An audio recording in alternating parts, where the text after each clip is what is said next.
what's up? Welcome. My beloved Jamie. Hello. What's up? She's been a stranger to this channel. She got popular on her own and decided that she didn't need me anymore and that I was holding her popularity back. I was trying to get a big audience so you would have me on your show because you only want people with bigger audiences. Yeah, I only talk to other e-divas. Yeah. I don't really talk to people that are like, ankle biting, trying to be on a come up. He said, if you don't have 20K, you're not coming on. And I meant dollars. No, oh yeah. Nobody. It costs a lot to get on this channel. Jamie's back, and we're going to talk about all of the recent deep research she's done on ancient mystery religions, ancient imperial cult religions, and we're going to be talking about all of that right away. But I want to remind you a little bit of an update on the book. So Esoteric Hollywood 3, the printer said it will be a little bit longer than they initially thought. It's not up to me. It's not up to the publisher anymore. Now the printer says it will be around the 14th. So that's not my decision. I apologize. I lobby for as quick as possible.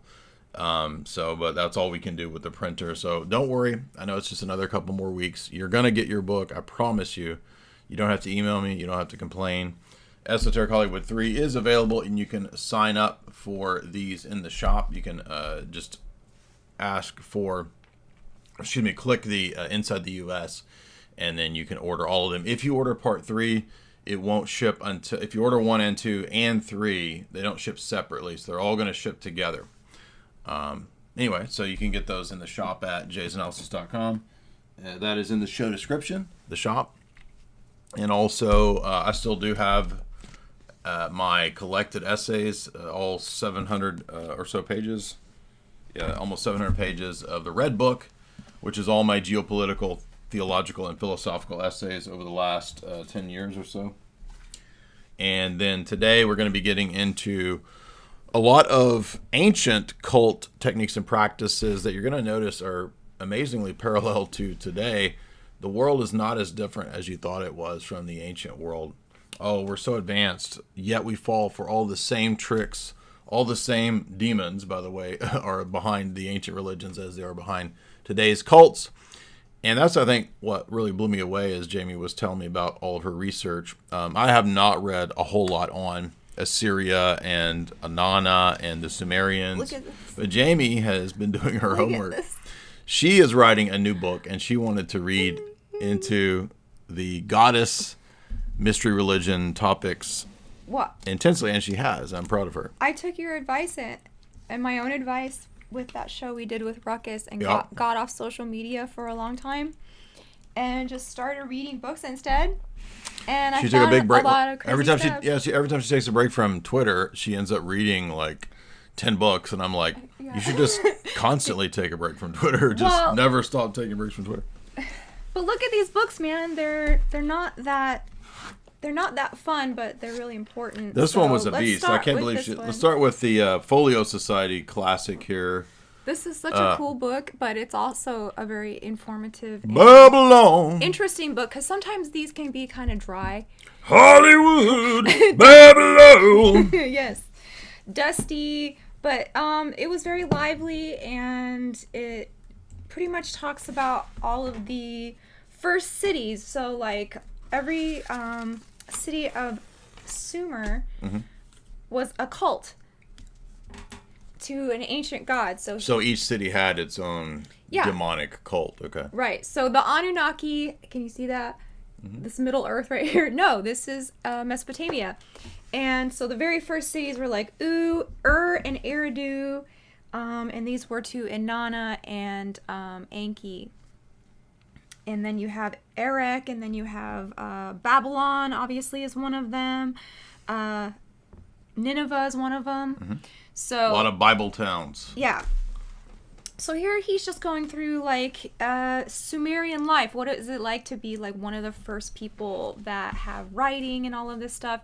And it seems like a lot of the records that come out of antiquity were bookkeeping for the temple. So records of people paying tributes, taxes, sacrifices, slaves, all of that commerce is done right around the temple complex, because the god is supposed to be there. And all of these things grow out of a cult, basically. Yeah.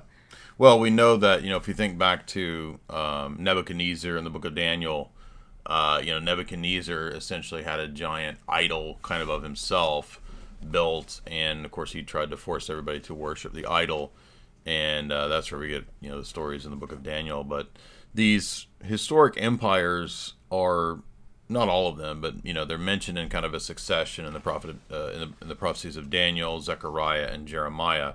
So we get a loose idea of these succeeding imperial powers, and even though the scriptures don't explicitly talk about this all the time, if you read the books of the Kings, for example, you'll find quite a bit of state and cult connections, and how the state oftentimes tries to use the cult.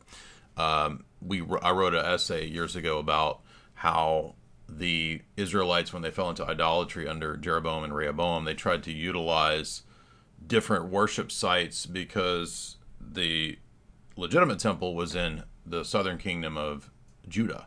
And so the northern kingdoms wanted their own controlled ritual site.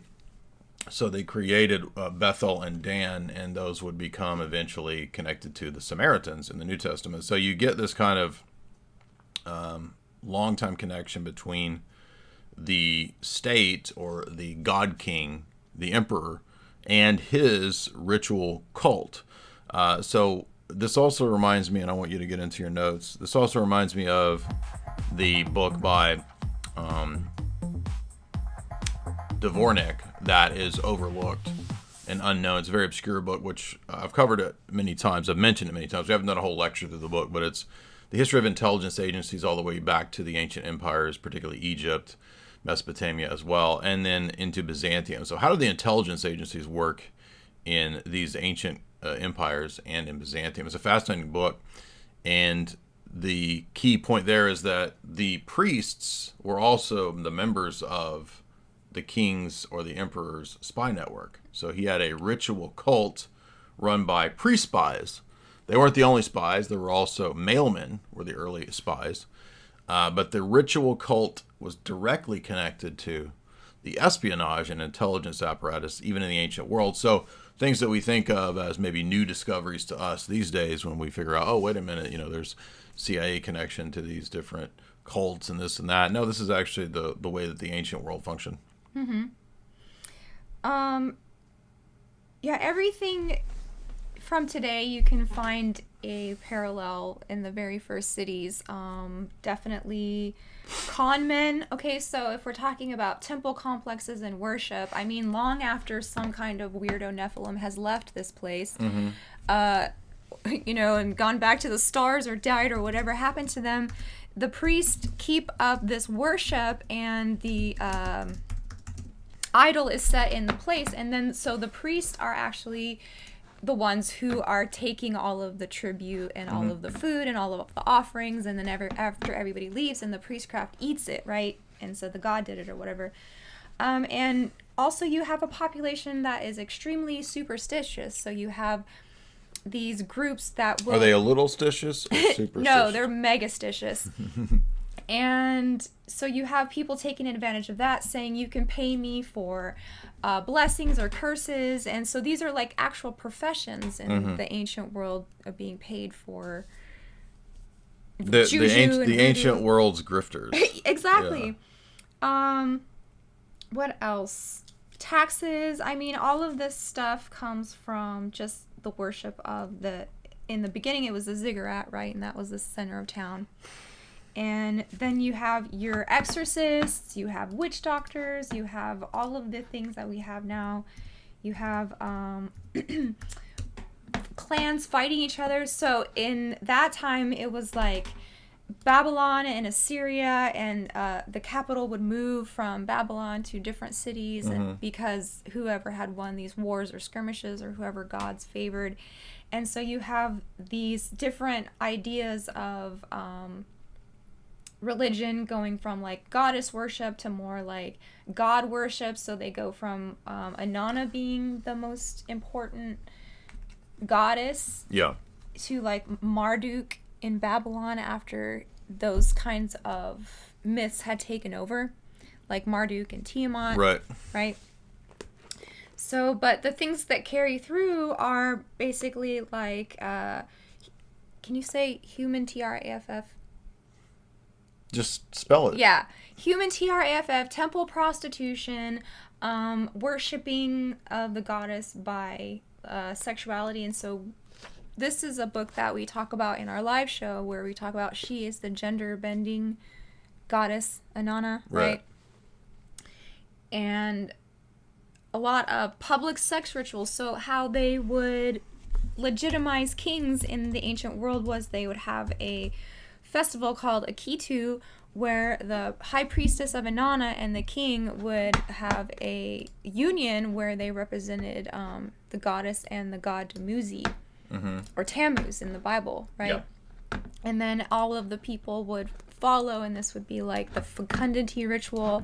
This is basically like in the old world, more was more.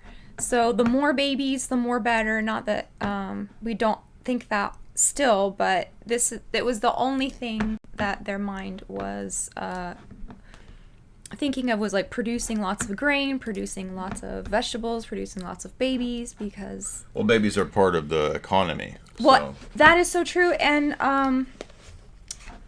the more tributes you can give, if the more you're producing and the more stronger you can make your local god or goddess. And what was I going to say about babies? Oh, so that leads into this. So you need more babies because you need more sacrifices to give. And this is the pagan way. And so these books kind of outline and they're not even from a Christian perspective, they're from a scholar perspective. But they outline how different Christ and Christianity is set apart from all of the different pagan gods, even though they might have similarities in their stories. The Christian God is the only one that is not plied by a bunch of bribed by offerings and requiring all of these blood sacrifices and things like that, but the pagan gods do. What do you think? Am I talking too much? No, I mean, you talk to the audience. Okay. I have to keep monitoring all this insanity in the chat. Okay, don't be insane. Remember, you're talking to them. God of Christianity doesn't really need anything, but these gods do. They need the blood, they need the offering, they need the temple. So this is coming out in several of these different books by different authors, saying that this is a unique part of Christianity, is that God gives to us and not the other way around. Yeah, one of the things that you find in the ancient pagan religions and their conception of their deities is that it's like a technology that you unlock, that you bribe or cajole into doing your will. So rather than us humbly submitting to the divine will and asking for God to grant it if it's in his divine providence, you're doing the rituals and doing the invocations and all this. You're paying the temple priest or whatever so that you can get what you want, and that might require getting rid of your firstborn for some sort of a successful harvest. And I was just reminded of the fact that when I was reading through Zephaniah, I forgot Zephaniah even talks about Molech, and the Israelites had sacrificed their youth to Molech. We're going to get into that in a minute, because eventually the Israelites, who were given rules and commands in the book of Moses, Leviticus, etc., not to get into these practices, not to fall into the Canaanite and Babylonian and whatever practices.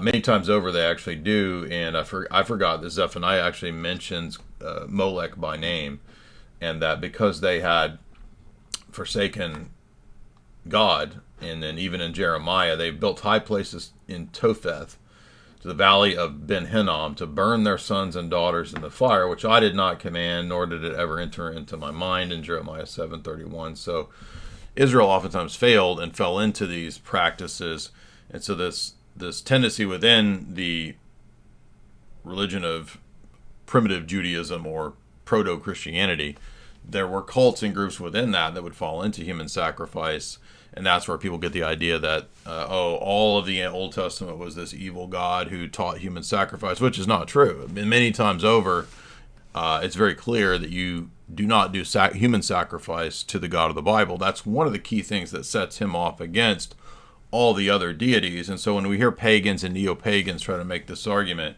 it's just fundamentally not true according to the Old Testament. Yeah, well, I mean, as long as you're talking about that, you might as well mention this book that I'm about 3/4 done, Human Sacrifice in History, Nigel Davies. And pretty much they all did it.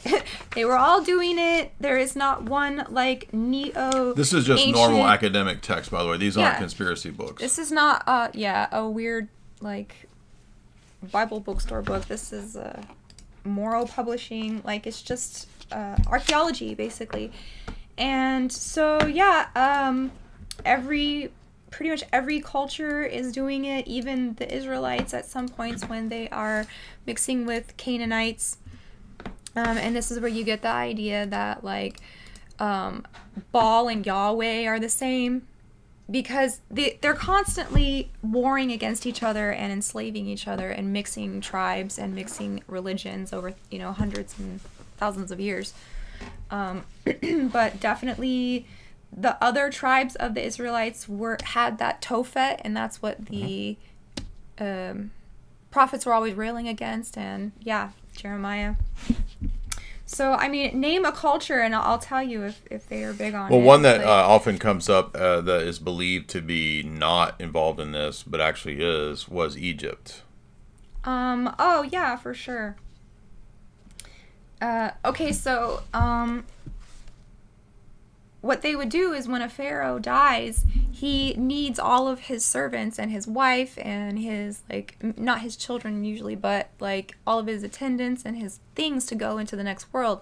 They believed that the next life is just kind of like here, but a little bit different. And so you're going to need all of the things from this world that you want. And in the next life. Yeah. And so, yes, definitely human sacrifice in that way. If your pharaoh, your god king dies and you're real close to him, it was very typical that you would be sacrificed as well. And even your wife, like in India, that's called sati. So, and that was super ancient and very ubiquitous in India, sacrificing widows. And it even became a thing like widows are unlucky, or hags, or witches, or whatever, because they were trying to put peer pressure on widows to kill themselves so they wouldn't be a burden on society. But Egypt, I mean, every tomb they open has other people in there with them, so that's kind of silly to say Egypt didn't do tombs. So in their case, they weren't doing it to Ra, they were doing it because they just thought you would need this person in the next life. Yeah, but in a way, Pharaoh was Ra on Earth, right. So... but what I'm saying is it wasn't a sacrifice to placate an angry deity. It was to ensure that Pharaoh had, his posse with him in the next life. What else? Well, you were talking about the Babylonians. Okay. What was their unique approach to this question? So you have all your big hitters like Molech and... I mean, there's still human sacrifice going on today. So people in the chat are talking about India and the Thuggies and all that. Oh. It still goes on. But Thuggies, that was in... Let's not go to that yet. Let's finish with the Babylonians. Okay, so, where I was going with this is temple prostitution and priestesses entering this involuntarily as children. Yeah. Just try to use code words because it's just going to trigger the algorithm. Okay, so Inanna becomes Ishtar in Babylon, and this is where you get like the WHORE of Babylon. Right? And all the cults that worship these mother goddesses that kind of like Venn diagram over each other, and Isis is one of them. But one of the things that they all have in common is... TRANS and castration. Yeah, castration. Right. And just like self-harm, socialism, communism, lots like revelry, public displays of crazy harming yourself and beating and running around acting like the prophets of Baal and when Elijah confronts them. Yeah. So these are called the Gali or the Gala. And This is where we get the term gala. Yeah. Okay. Gala. Right. So now we're going into like more of Kali protects us. Greece and Rome. The black sleep because of Kali. Yeah. Well, remember when Indiana Jones drinks the juice? Yeah. And he goes, Kali protects us. We are her servants. Remember? He's under mind control. Kali Ma Shakti Day. Yes. That's Kali real. Ma. Yeah.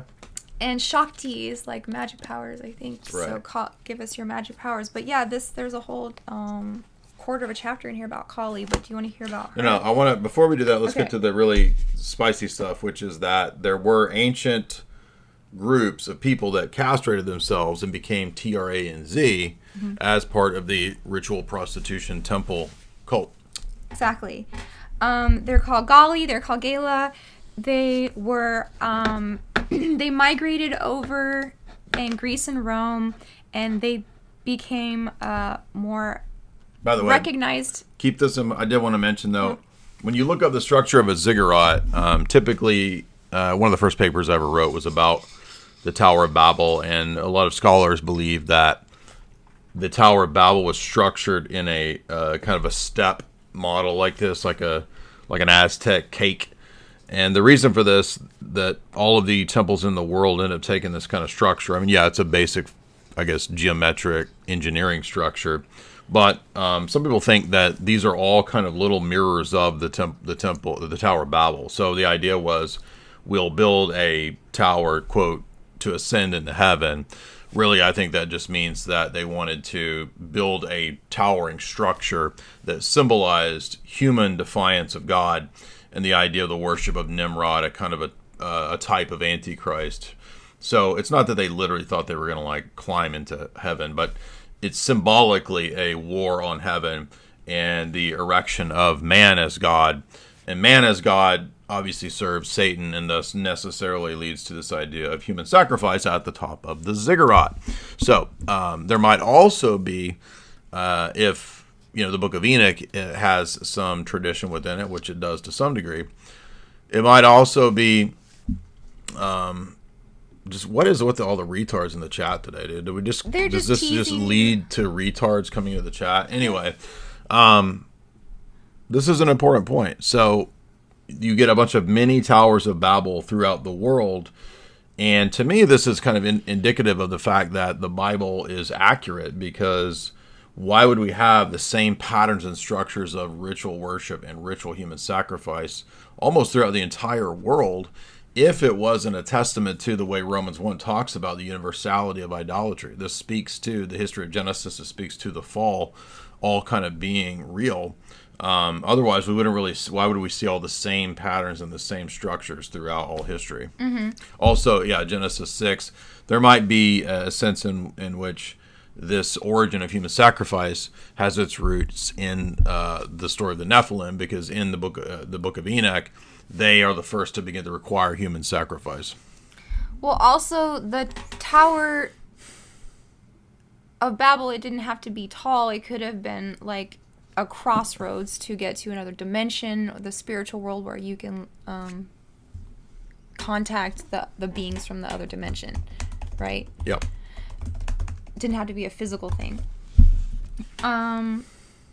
Where were we? By the way, I'm not talking about our audience. I'm talking about these weirdos that show up that I've never seen before, and they just say stupid stuff. The people that I'm booting, I'm not talking about our audience. Okay. Oh, so the Gala. By the way, MI6 looks like a ziggurat too.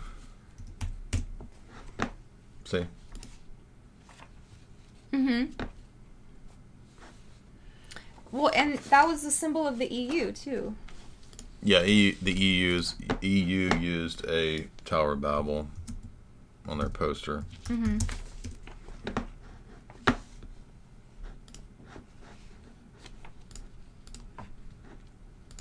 Okay. By the way, you guys want to support the stream, you can do so through Super Chat. Super Chats are done natively through YouTube, or you can do it through Streamlabs. Streamlabs link is pinned in the chat. It's also in the show description. And of course, Streamlabs doesn't take a cut. So if you do want to support the stream, and I will be splitting the super chats with Jamie, you can use the super chat function on Streamlabs. Support the show, ask your questions. We're getting into, we got like a stack of like 10 esoteric texts. Now, before you get into that, I want to point out there is one thing that I've lectured on many times, and that is the idea that what if God is a bisexual? I'm not saying that, but Hermeticism, Gnosticism, and the Kabbalah have all taught that Adam Kadmon, or the original man, the proto-man, or perhaps God himself, is a bisexual deity with both organs or both genitalia. That's a esoteric androgynous teaching, and that's also why Baphomet is the secret god for a lot of the Hermetic cults and satanic religions, is because the idea is, really, if you're the highest god, you got to have both. You can't be either or, because that's a Neoplatonic assumption that metaphysically you're only better when you have both male and female qualities. So the true God has to be fully male and fully female.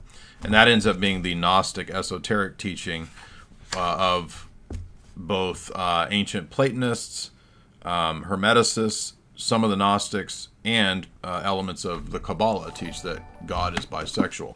That would make sense then why we have in these ancient temple cults the idea of castration and or tranz. In the Kabbalah, or in the Gnostic Gospel, it's talking about making spirit and matter, Malkuth and Kether, male and female, into one. Mm-hmm. And when you make the two into one, the great work is done, they say in Gnosticism. So I have the Cambridge Companion to Western Hermeticism and Western Mysticism and Esotericism. I've lectured through this entire text for you guys on my channel. The chapter on on the Kabbalah is interesting because, from a scholarly perspective, they're admitting that the original deity is a bisexual entity from Plato in Egypt, and this is identified with Adam Kadmon. So in strict, deep Kabbalah, God is bisexual, and that might have an indication as to why some of the groups that we're talking about support the idea of tranz. Well, have you heard of the Egyptian creation myth of Atum, where he... Yeah. Master. Yeah. The world into existence. Yes. So his hand is the female and he is the male. So it was so most of these pagan perspectives end up being some kind of weird SCX cult. They all are, and that's what I'm trying to say. People are like, goddess worship would be so much better because it would be gentle and Mother Nature. And no, it's temple, Prostuti. Mm-hmm, It's this stuff.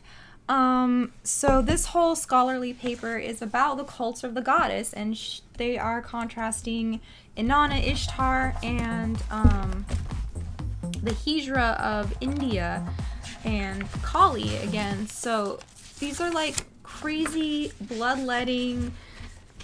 So people are trying to. This is so annoying. It's both bisexual and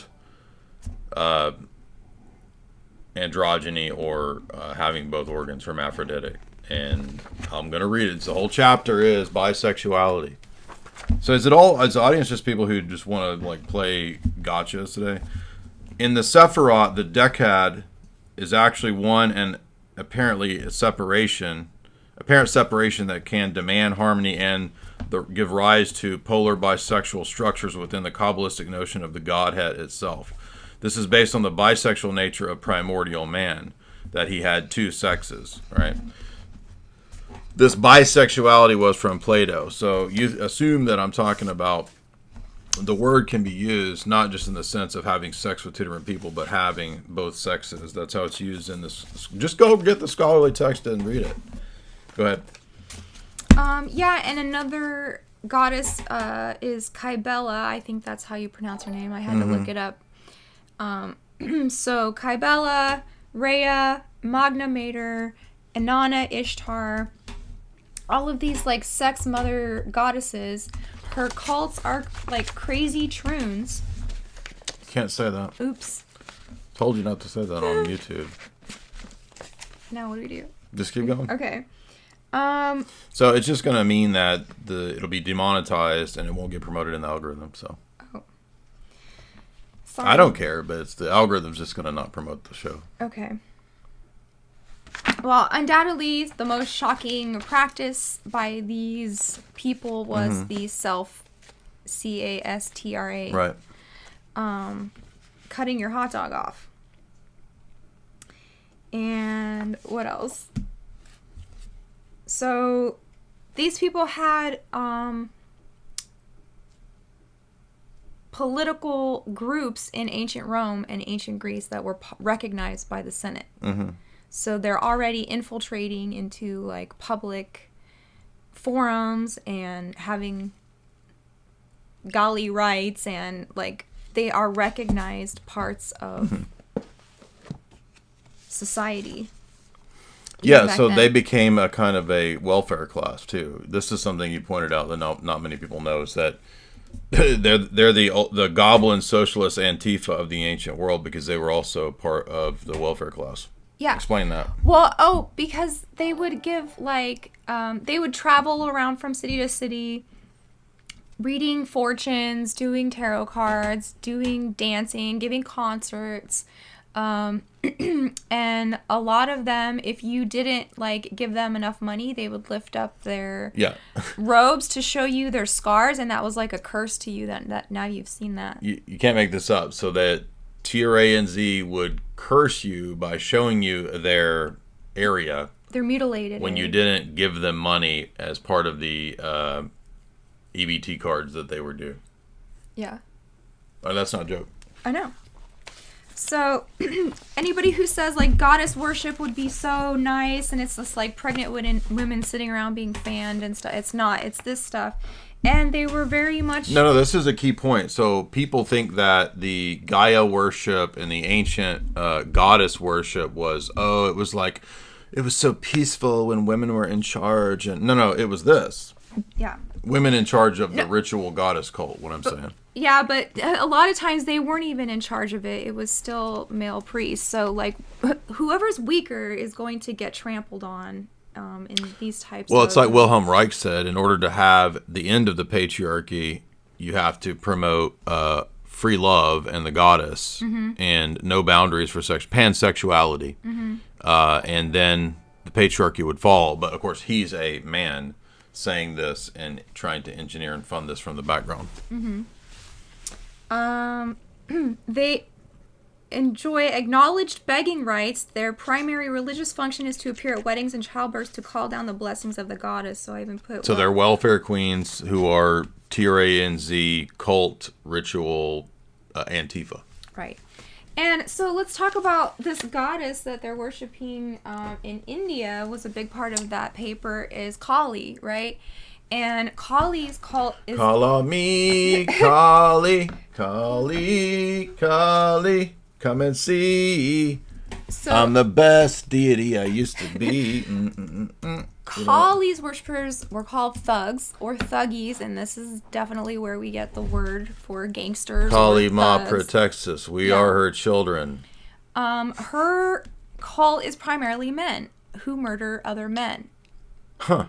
For Kali, and it is bad luck to murder women. Why would they do that? Why would they? Because she likes women. She's a protectress of women. And she just wants to get rid of men, but she sends men to get rid of men.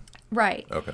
And what they would do is they roam around and they go to a town or a village and they send their best looking people into the town to kind of befriend other travelers that are passing through. Brother. All right, do not redeem. Yes. Sir. And they're like, go with us. And sir, and so, you must be put to death, sir. Come back, sir. You need to be put under the knife, yes. Sir. No. Sir, we meant to put you to death, sir. Come back, sir. Bloody fuck you, buddy. Bloody fuck you, buddy. I'm sorry, have a good day. Bloody fuck you, buddy. You need to die. Sorry, have a good day. Yes. Okay, have a good day. That's how they do it. No, but okay, so they send their most attractive thuggy into town to riz up fellow travelers, and they're like, "Oh, it's really dangerous." And that's this big buff guy that beat up Indiana. Yeah. Remember he beat up Indy? And yeah.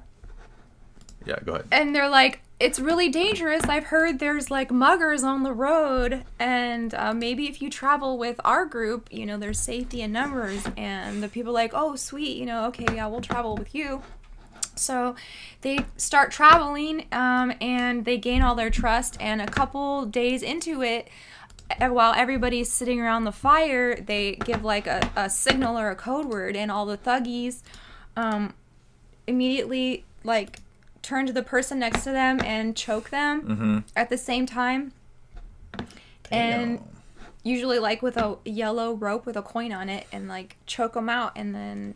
It makes me want to get a book on the thuggies, although this is false. They're not the world's first organized gang of professional assassins. That existed in the ancient world, as you're talking about. It existed amongst the Hashashim.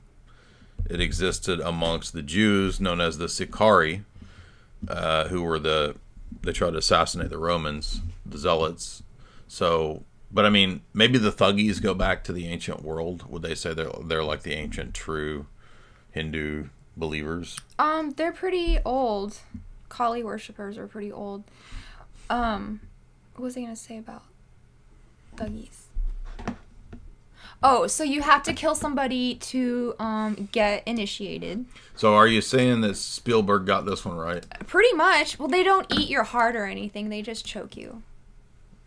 They don't like reach in and Well, it looks like they're just choking in these pictures. So maybe they cut up some people, but like the usual way is a young man finds an old man and chokes him to death, and that's how he's initiated into thuggies. And look at this. They got thuggy. You could get a thuggy hoodie right here. You want to get a thuggy beanie? But it doesn't... We could send this to Tim Pool when he becomes an assassin. It doesn't matter to them in India. And one of these guys was making the really good point that Hindu worldview is just leads to total destruction of your society, as we have seen. Brother, that is why we come to tour America. Because brother, your streets are dangerously undershitted. Right. So the you make me lose my train of thought when I'm laughing. Well, now I'm thinking about oh, that's why they have shit in the street, because you when you die you just come back and it's not even important. Right. Life is not a sacred. Life is devalued because you're coming right back. So that's why they're like, "Oh, just jump on the funeral pyre with your husband because you have nothing left and you're just a mouth to feed now." And you and that's why they would tell him to hop on the wives to die, right? Yeah, sati. Yeah. And then another crazy thing about not just India, but lots of other places is foundation sacrifice. So every time they're building a building, right, they're going to just like throw a couple people into the foundation for good luck. Anytime they are planting a new crop or whatever, it's like, oh, grab a kid and like sprinkle his blood because, you know, for the gods or whatever. So foundation sacrifice was huge in India, and there's even like superstitions like do not walk, you know, in construction sites at night, even to this day, because like they just kick you in. So did they have priests like Mola Ram or not? Did the thuggies have these Mola Ram priests? I'm not maybe there was like a leader of the gang, but they didn't have like a super structured ritual. It was more like I described, ambushing campers. Because this like pretty soon the papacy is going to be Mola Ram, right? We'll have he's basically, this is like at Vatican III, it'll be presided over by Mola Ram, and then we'll get a thuggy rite liturgy for the Novus Ordo. So this and the Roman Catholics will still defend it. Oh, it's Bays and Trad because it's ancient thuggy rite. What's up? That would be more according to the text I read, would be like the Aztecs. That was huge. I knew that in their part of the world. So what they would do is wait for specific astrological things to be happening that nobody else knew about. And just like in Mel Gibson's Apocalypto, like that was an integral part that a lot of people catch on. is that the priestcraft are record keeping of astrology and all of these other like signs that the general public is not, and they use that on their superstition and say they wait for the eclipse, and they're like, we have to kill 100 people to get rid of the eclipse, and people are like, okay, kill. But you're right. So Spielberg added the priest element. What did it say? What you said. Spielberg added the Molaram. Molaram's a great character though, but so Molaram is an Aztec high priest, plus a Kali thug. Soon the Christian God would fall, and then the Hebrew God would fall. Remember when he says that? Yeah, but okay. So since we're talking about Aztecs for a second, a lot of people think that the Native Americans were super peaceful and the colonialists were assholes, and colonizers or whatever. It was more of a mixed bag. It was like there were cool tribes and there were crazy tribes, there were cannibal tribes, and there were like peaceful, thriving tribes. And the big ones with the big religion, like let's say the Aztecs, they would go around kidnapping people from the smaller tribes and bringing them back to the capital and sacrificing them. And that's why when Cortez got there and the conquistadors got there, a lot of tribes aligned with them because they're like, these Aztecs are sacrificing everyone. Can you please help us overthrow them? And the conquistadors were like, bet. And that's how we're not happened. We're not actually far from the Mola Ram liturgy. Because you guys forget, we did multiple. Everybody's already forgotten in the weekly scandals of the papacy. Everybody's already forgotten the Amazonian Rite, which was incorporating all these indigenous pagan practices. And this is when we had Pachamama, and Pachamama is a human sacrifice deity. So when Francis honored Pachamama, and they were rolling out this Amazonian Rite ritual of the liturgy. I'm literally like not kidding when I say we are almost at the traditional Latin Thuggee Rite ritual, the traditional Hindi. It'll be ancient Hindi text, so that'll make it more magical and powerful because it's ancient. Go ahead. That's a thing that a lot of people need to realize about Hinduism and yoga and these Eastern religions is they do not value human life. They don't value women like you think they do. They are not like peaceful, feminine, worshiping pacifists. Yeah, that's all bullshit that modern social engineers and cult leaders craft. NGOs, think tanks, foundations, the United Nations, they all sell it as this peaceful, indigenous, organic, we're not consumerist. We believe in living off the land, like indigenous, which is not really what any of this is. That's the thing. The reality is what you're saying. And even Buddha didn't have a very high opinion of women, so I don't understand why women would be attracted to that. Well, nobody knows what the religions actually teach. Everybody chooses the Instagram, yoga mat like version of it. Mm-hmm. I just got my Gaia yoga mat, and it has the picture of the Buddha. It's spiritual. It's really spiritual. Just meditate. Just meditate. So who cares what really was the, religious teaching? It's the same with like the histrionic Roman Catholic women saints that are cutting themselves, engaging in the same type of self-harm, but you have to accept that as Roman Catholic sanctity because it's in two papal documents. You have to accept Margaret Mary Alacoque. And only Christianity and Orthodoxy especially elevates women above this. Dano has a good point. Buddha was just a dark triad player. He had the dark triad traits, and he was a player. He was just did he even like women? Dad. Oh, was he really? No, didn't he leave like the day his wife gave birth? He was like, I'm out. I don't understand any of this. I don't know what. All I ever think about is Keanu as the Buddha. You've never seen it, but it's if you've seen Little Buddha, it's funny. Yeah. Look at this.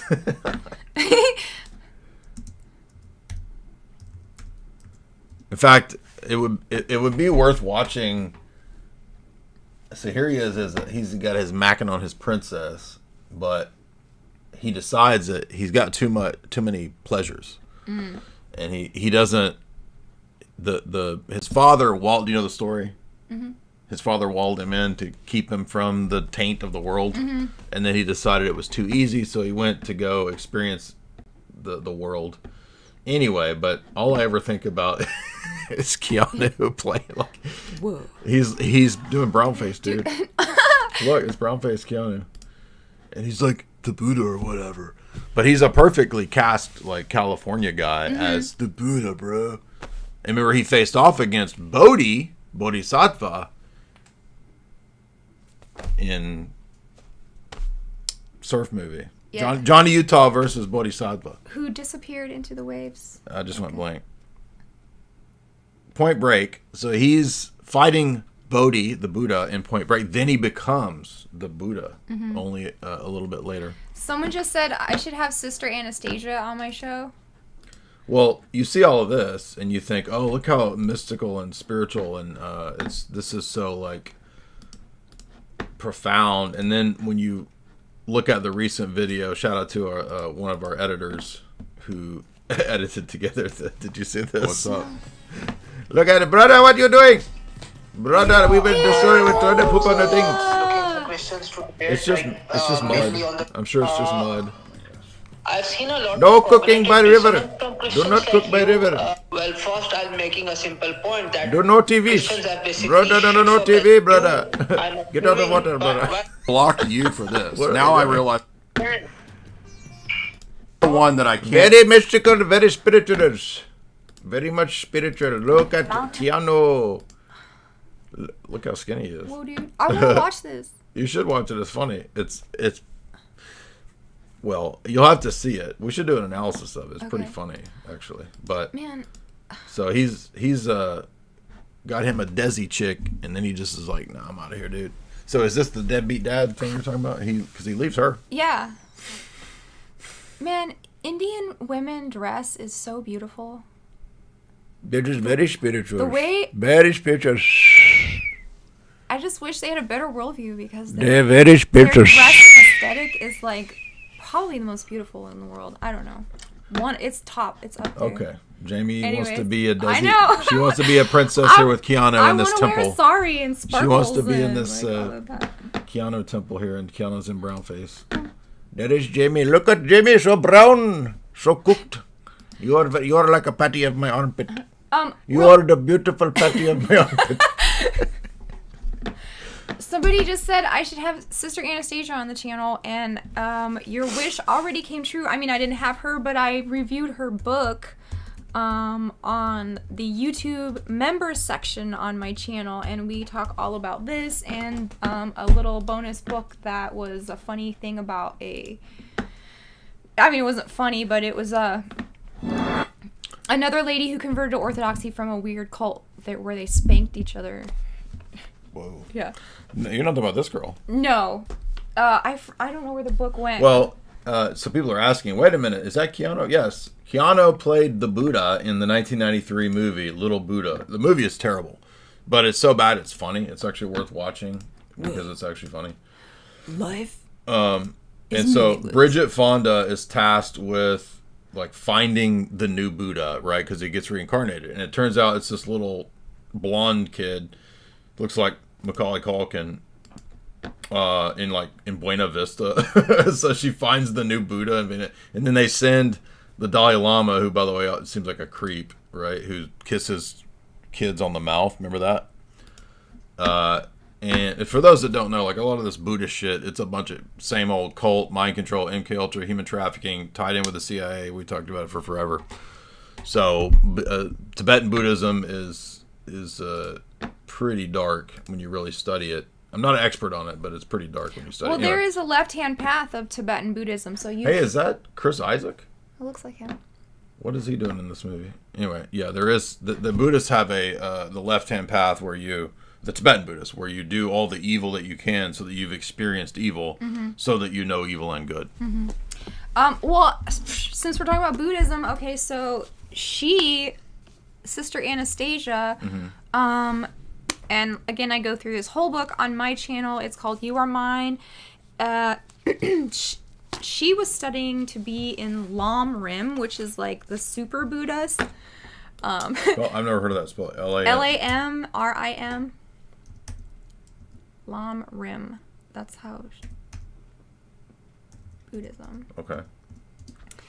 I'm guessing that's not Keanu Reeves' Hollywood Buddhism. No, Lam Rim as a path. Whoa, So, this dude's taking it serious. This boomer's taking it serious. they too. are super serious, and I'm not surprised that she ended up becoming a nun because whatever. Lamrim is two Tibetan words meaning stages of the path. So stages of what path?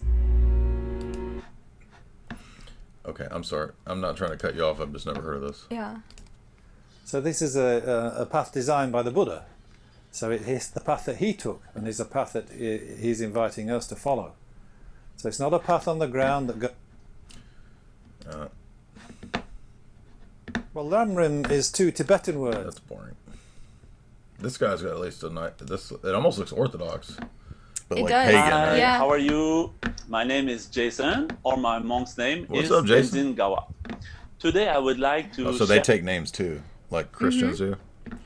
share with you just a little bit And so do about Mormons. actually Buddhist philosophy. It's coming from one teacher we're calling Buddha, or Siddhartha Gautama, who came in India more than 2,500 years before. Do you know about? We've covered this many times. So the CIA reached out to use them. It's called the CIA Tibetan Program. Against China. Tiny Mustache Man also used Right. a Yeah. elite Tibetan monk army Well, as his personal. the Dalai Lama at that time was pro Tiny Mustache Man. Yeah, so she had quite an interesting life. She was in and out of rehab, and then she like tried to become this super strict Buddhist until she met a Father Theophan, and she was like, this is the way, and she had to get out of all of her cults. So she was like doing plant medicine, ayahuasca, psychedelics, Buddhism, womb healing. Does she She say was- what was like the main? She was cult maxing for sure. No, but I'm saying, what was like the breaking point where she went with Christianity? Meeting that priest and saying he was like angelic and beautiful, and also some like dark things that would like visions of demonic stuff versus Christ-like visions, visiting monasteries, and some spiritual warfare. You can keep talking. I'm listening. Talk to the audience. Yeah, so I'm I mean, looking if you for want different to links. anything you want to know about this book, that's already on my channel. So we can. But your wish already came true. Whoever requested that. So we were talking about antiquity and Mesopotamia, Sumer, all of these crazy kings that you hear about that like slaughtered people, and Zimri Lim and Sargon and these warlords. So all of that part of history was, you know, these competing cults basically warring against each other. And that's kind of the point we were trying to make on that show about face lords, is like, now it's cyber cults. And I was afraid something bad was going to happen. That happened because people are so crazed and cult-like that it's becoming dangerous to say things in public now, if you catch my drift about what I'm talking about. Yeah, I'm just trying to find where the Nazis and the there's a book on this actually I read years ago where the Dalai Lama was. It had nothing to do with being beige. It's just to do with geopolitical powers. So if you think it's beige, it's nothing to do with that. I mean, it's like they do all the same weird sex cult stuff, even though you think it's this. I'm talking about with the elites. I'm not talking about the average mind washed Buddhist monk. And that's one of the things that she was saying about her gurus, is she's like, they came on to me and I'm like, I knew it, because they're always like, I am course. Guru Sat Shiva I just Lingam." want to touch your butt. Yeah. But it is spiritus. You need the Shiva lingams in your yoni. What does Frank say? Remember when they create a health cult? And Frank says, time to get you in the healing bag. Yeah. Right? Yeah. A lot of new age tale. Yes, exactly. It's just creepers creeping. And even Gandhi, he let his wife die because he was trying to reject Western medicine, but it was good enough for him. When he got malaria. He had all kinds of babes. He was all over the place. He would want young women to sleep in the bed with him. And anyway, people don't know Gandhi was actually a theosophist. He went to Madame Blavatsky's funeral, so a lot of people think that he was British intelligence as well. Mm-hmm. Eternal Bugman became a member. Catherine Long became a member. Archon Games became a member. It says, Jay, you and Jamie, can you consider doing a stream where you review dating profiles? Actually, we are going to do this. We're going to do a advice for guys and girls dating podcast, and that's actually a good idea to also review and make fun of dating profiles. That sounds perfect. Yeah, we're going to do a love stream. Yes. And then you can call in because I think I can heal incels with my healing advice. I'm skeptical, but I'll listen. David Hampton became a member. What's up? Sam became a member. A Panini. I wonder what name they'll give to the first 15-minute cities in Gaza and Ukraine.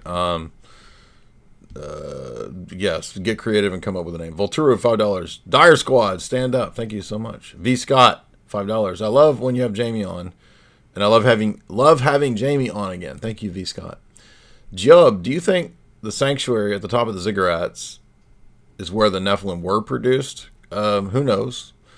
I mean, I read Book of Enoch a long time ago, and I don't remember all the details because it's like the first several chapters is the story of the Watchers and the human sacrifice, the Nephilim, and all that they demand, and then it turns into these visions of mountains, and it becomes very difficult to interpret. King Og of Bashan's bed was found at the top of one. Yeah, it could be. 7-Eleven, $10. Thank you for your videos. God bless you. Thank you so much. Who is like God? 35 Czars. Jay, you saved me from a modern cult, the Freemasons. God bless you. Well, that's great to hear. God bless you. Have a good stream. Shout out if you ever want an internal view. I think you meant interview. Oh. Jack Wonders, $5. Just doing my part. Appreciate you guys. I became a catechumen next week. Thanks to you, mate. Well, thank you, Jack. Appreciate that. Nico, $5. Odin, would a guns and beard oil kind of soy man. Odin was a guns and beard oil soy man. Do you want to talk about the peaceful Vikings for a second? Yeah, let's go into Vikings because we forget those, and there is the rise of the neo-pagan stuff, Odin stuff everywhere now. And I've been talking about this for like 6 years. Oh yeah, everyone was so super peaceful until Christian colonizers came along. Ever heard of the Blood Eagle? Is that what's on Odin's? That's a crow. What they do to you, and they cut you back, and they take your lungs out and spread everything out. That was in a horror movie. So they did definitely do human sacrifice to the gods. Battles we was Vikings. A mega battle or mega sacrifice to the gods. We was Vikings. And weird Viking stuff is coming out with the Charlie Kirk. What? Like when they say we'll see you in Valhalla and stuff like that. That's just. I don't know. People make a big deal about him using some word like it was code. I mean, he's just a person talking. It's not. And maybe as a Hindu, is Kash Patel a Hindu or is he Catholic? I don't know. But maybe they believe. Hindus believe that all the religions are the same. Yeah. So like a Hindu will come into a church and like honor and praise the priest because they just think it's another way to go to the deities. So another thing they would do is called ergi, which is if the Viking men thought that another man was acting too feminine, they would kill him. But what that actually means isn't what you guys think. Oh, those bays. No. It's go ahead. Well, if you didn't want to, like, say, raid a monastery or do murder or pillaging or whatever, if you were starting to have a conscience, because the missionaries were coming to the Viking tribes, and they actually did end up converting, but in that process, if you were becoming more Christianized, you were seen as feminine, and you were liable to be put out of the tribe or just killed or banished. So what it means is not, honor, duty, defending your people. No, if you won't go loot and pillage a Christian church, then you get, what is it? Ergi. What is it? And what does that mean? You get beat up? What? Yeah, any kind of punishment they feel like, So, yeah, peace was feminine. And this is a berserker. This is, you try to invoke the animal to take you over to fight, right? Mm-hmm. The wolf boys, the wolf pack. Remember in Northman? Yeah. When he did this dance before raiding the village. So, a lot of... And remember, it was Bjork that was the witch. I know. Mm-hmm. One thing that all these cults have in common is drugs. So let's talk about Greece for a second, because these goddesses of the ancient world became gods also. Were syncretized into like the pantheon of Zeus and then Roman religion, right? So now you have... Somebody said the Vikings were all cat boys. No, they're the wolf. Who's that one weird guy? Jack Donovan? Jack Donovan, yeah. Crowleyan guy who creates his Wolfman. own wolf pack. Yeah. Yeah. So, where is the Greek book? Okay, yeah, so here. Greece and Rome, you have your mystery schools. And worshipping, what's her name? Ceres and Persephone. Hold on. So, in the Northmen, right? Bjork, I think she gets burned up because she's the witch of the first village. She's like the sorceress shaman of the village that they raid. And then when he gets caught and he's a prisoner of the other one, and then you remember Anya Taylor-Joy is the sorceress she's the witch in this part, and they organize a psyop where they give the whole village mushrooms. Yeah. Remember? Yeah. So she's using mushroom witchcraft, right? Yes. So what I'm asking is, according to Kotel, he says that the Nordic tribes did utilize mushrooms. Yes. Did you read about any of that? Not specifically that. That's in like that Terrence McKenna book. I don't trust him. But made by Jim Bob people. It just came. That's nice of I'm gonna need a mascara. This is what Kotel's always talking about. And this is where you get Father Mushroom. Yes. And some people put Santa Claus in that That's what category. I'm saying. That's what he talks Because about. the reindeers eat the mushrooms and fly and all that. So in Greece, goddess worshipping became mystery schools. The Eleusinian mysteries in particular, they would use a drug drink called kykeon as part of Yeah, that's in this. We cover this. This is the Eleusinian mysteries, the kykeon, which is believed to be a hallucinogenic thing. So yes, sex, drugs, and drum beats. So basically, rock and roll is how you make a cult. That and superstition. Remember when we did that show, like top 10 ways you know you're in a cult or something like that? It was classic, but you should go back and watch that because what we're talking about is how easily you can be initiated into a cyber cult now, and it's so dangerous. But the ways to get you interested in this are super psychological, easy tricks that people have been using since the beginning of time. I'm listening to you. I'm just trying to find the name of this. Tomty. Tomty is this little guy that's like a little Here's you gnome hyperborea, baby. Look at him. That's Tomty. And he's associated with mushrooms. That's Father Mushroom, Father Toadstool, right? Oh, This David is the gnome. Yeah, exactly. Remember him? Yeah. That's Swedish grandmas are going to tell you this. Hi, it's Mrs. M. I'm Tompton. here at the Donald Gordon Museum in Scandia, Minnesota. Yeah, that's him. I'm sure that kinda don't like him. everybody is talking. Well, allow me to change your mind. Oh, okay. Everybody loves this when we go.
Okay.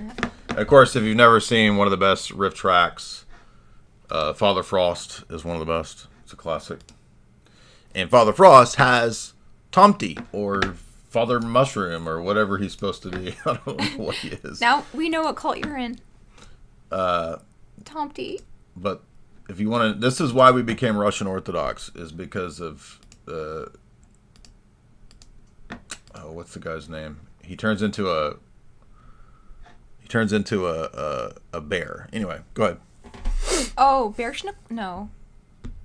No, that's from The Office. Oh. I'm going blank on his name. Lemminkainen? Maybe it's Lemminkainen. Go ahead. What were we talking about? Oh, Grease. Riff tracks. Do you remember in Midsummer the shaman was a slow boy? Their village shaman? Yeah. That was weird. It was weird. Let's build a cult around a slow boy and his revelations. Oh, here's Father Mushroom. See, I've already played this clip. No, this is when he turns into a bear. Russo-Finnish folk tales of the Nordic Russian lands. Where is...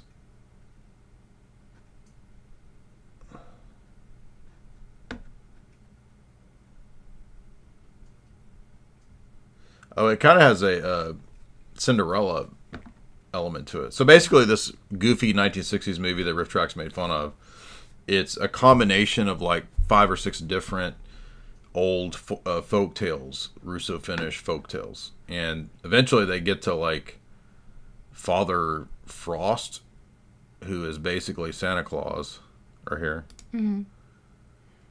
But he has a name in Russian. I always forget the name of him. What's the name for the Russian Santa Claus, the pagan Santa Claus? And every time I bring this up, they're like, this is a Soviet thing. I know it's a Soviet thing, but it goes back older than the Soviets. But they wanted a, like, here it is. When he goes to, here's Father Frost's palace. Killed your girlfriend. Good widow's son. Greetings, Grandfather Frost. Have you come for Nastinka? For Nastya? Oh, shut up. I hate you already, and I don't even know you. Ivanushka, she's... Why do I even bother to look like Simon Le Bon? He does look like Simon Le Bon. Ivanushka. Yeah, she's smiling that she's alive. There you go. See, Father Frost is basically Dead Moroz. That's it. Dead Moroz is who this is. I never heard of him. Yeah, you have. I've brought it up in the past. See? Oh. Weird. He's a Slavic mythological character who's kind of sort of Santa Claus. So if you take Dead Moroz and Coca-Cola, you get Santa. Mm-hmm. Okay. I mean, look at him there. Whoa, dude. But he's just like Father Frost in Father Frost. Yeah. Right? Anyway, do you remember this, Mr. Science Theater? Mm-hmm. Yeah, it's a classic. Perfect drink. This is the witch. What you talking about, Frost? Anyway, where are we at? What's going on? Eleusinian Mysteries and Ancient Greece. And the Kaikion. Yeah. Yeah. Kotel talks about this a lot. So that's a huge cult, and that's where we get our ideas of modern day theater, right? And From the Eleusinian Mysteries? acting. Yeah. Because Yeah.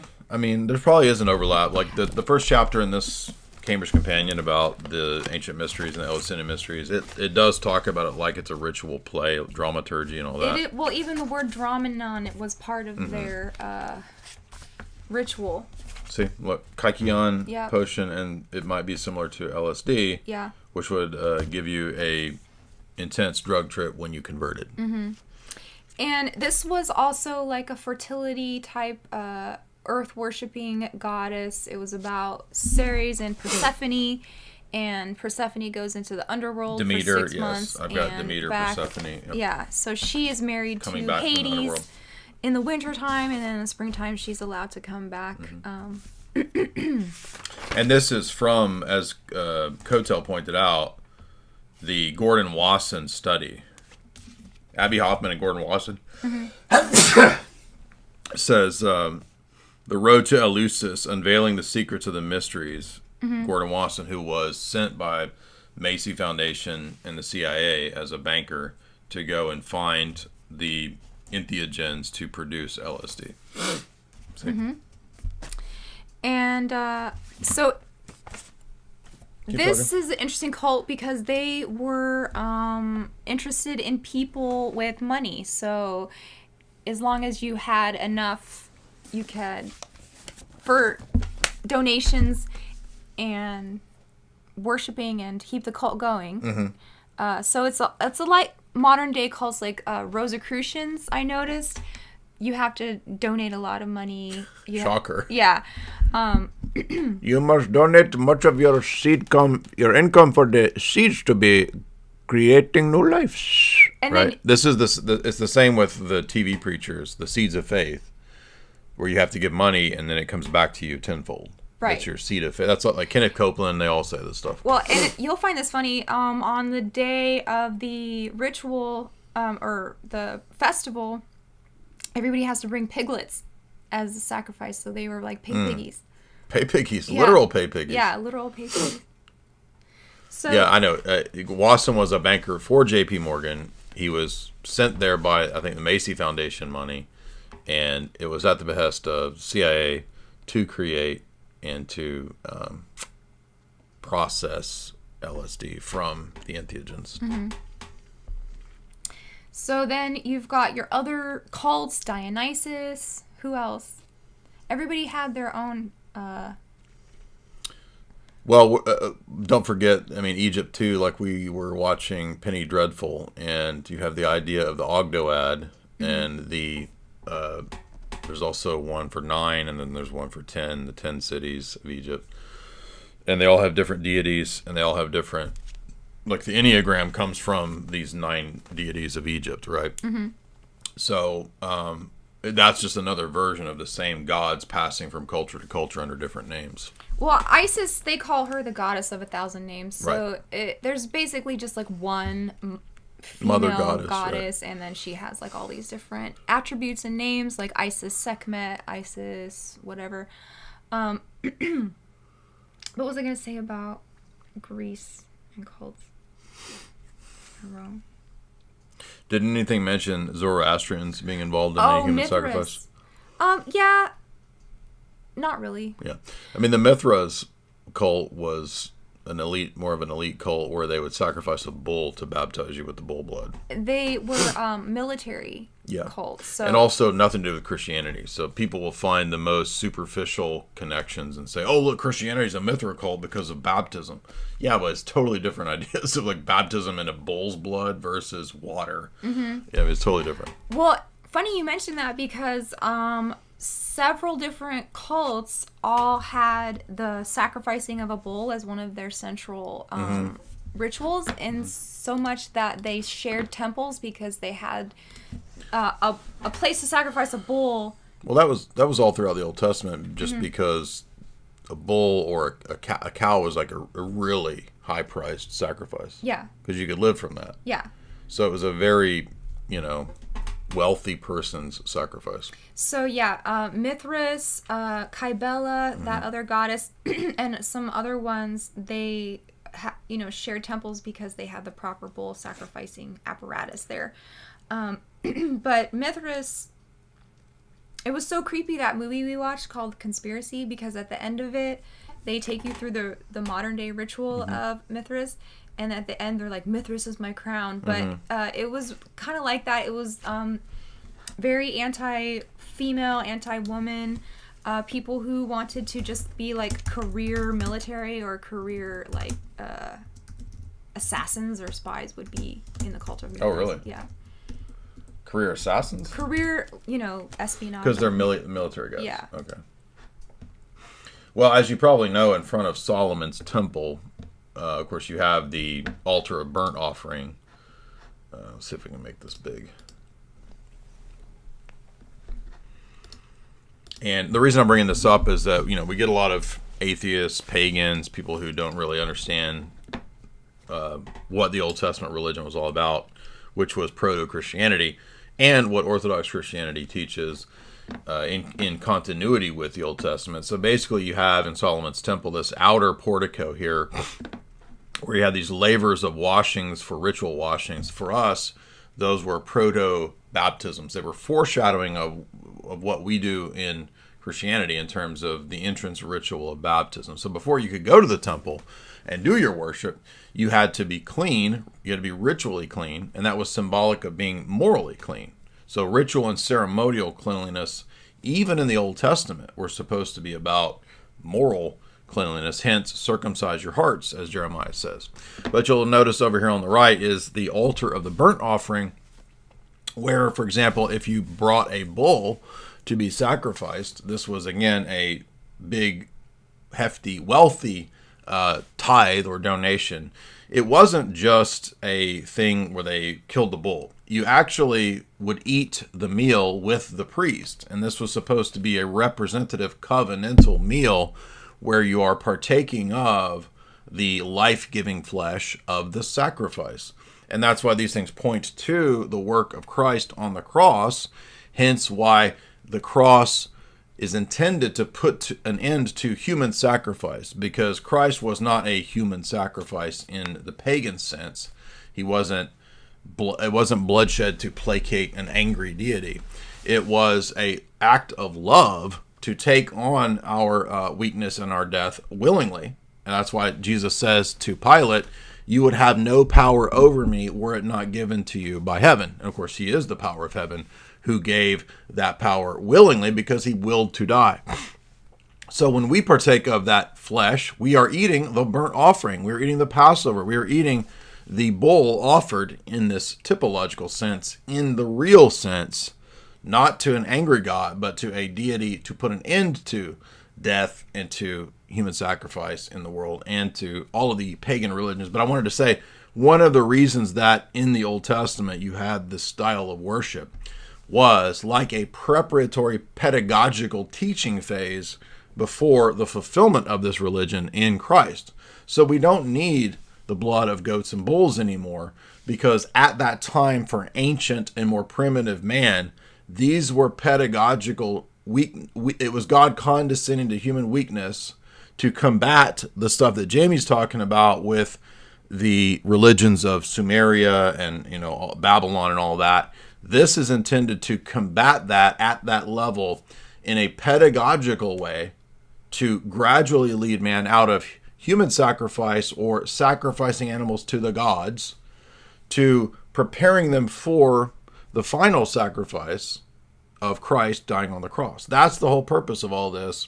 And it's all, if you read the book of Hebrews, everything inside this temple here, all the icons, all the imagery, the Ark of the Covenant, the showbread, the lampstands, they're all pointing to the realities that come at the first advent of Christ, and which are the church. So this little temple here is a sign pointer, a typological indicator of the Orthodox Church. That's our view. Well, interesting you put it that way, because in this book they talk about the mentality of a worshiper or somebody who is a votive of a god, like let's say Inanna and Uruk, right? The way they thought about it was a master-slave relationship. It wasn't a familial father or a loving type relationship. It was like these people made us to slave for them, and that's what we do. Otherwise, we are subject to punishments or curses or whatever kinds of things they want to come up with to get what they want. Because in their writings, they say that these the Anunnaki made the Agigi, and the Agigi revolted and made humans, and because nobody wanted to do this slave labor, look for gold. Yeah, we're never a direct never a direct creation of the Creator God. There's always lesser deities that created and are like slave owners to man. Right, and so this is how they are coming out of the gate in the first cities: is we are the slaves to the God of our cult. Much like Islam believes that they are slave to Allah. So you'll notice here in this Old Testament temple, if you